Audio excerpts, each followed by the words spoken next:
L'histoire du château Montlabert a toujours conjugué activité viticole et appartenance familiale. Dès le XVIe siècle, Montlabert constituait l'une des nombreuses métairies de la maison noble de Figeac. Un contrat d'affermage, passé en 1575, prouve qu'une activité viticole existait dès cette époque. C'est au cours du XVIIe siècle que la métairie changea de nom pour prendre son patronyme actuel. Le lieu-dit Montlabert figure dès 1740 sur la carte de Cassini.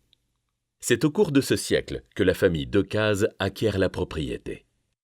La famille Decazes est l'une des plus anciennes familles du Libournais, notamment depuis la nomination en 1291 de Jean Decazes en tant que maire de Libourne.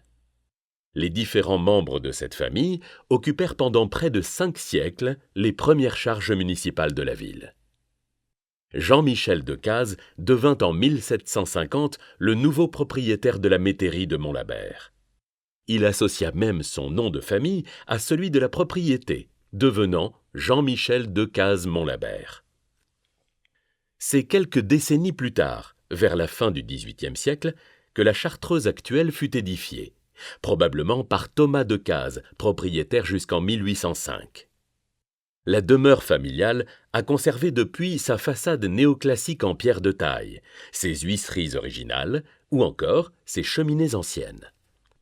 En 1862, la propriété fut cédée par la famille Decazes à Liévien-Vacremier, alors négociant libournais.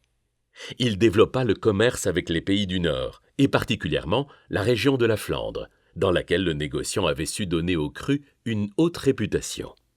La propriété changea de main en 1896 au profit de Joseph Gustave Petit, docteur dans un village voisin.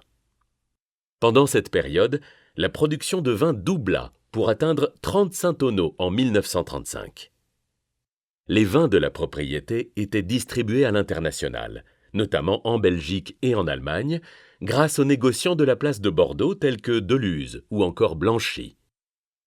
En 1968, le domaine fut vendu à un collectif d'investisseurs dont faisaient partie les négociants Armand et René Barrière. Cette date marque la création de la société civile du château Montlabert. La famille Castel acquiert Château Montlabert en 2008. Elle est séduite par l'histoire de cette propriété qui fut toujours aux mains de figures de la région et sut maintenir au fil des générations successives une activité viticole. Elle entreprend d'emblée des travaux de restructuration et valorisation du vignoble pour révéler le potentiel de ce terroir tout proche de ses prestigieux voisins. En 2020, le château Montlabert écrit une nouvelle page de son histoire et dévoile son visage actuel suite à la rénovation de la maison familiale, des dépendances, du parc et à la construction du nouveau chai.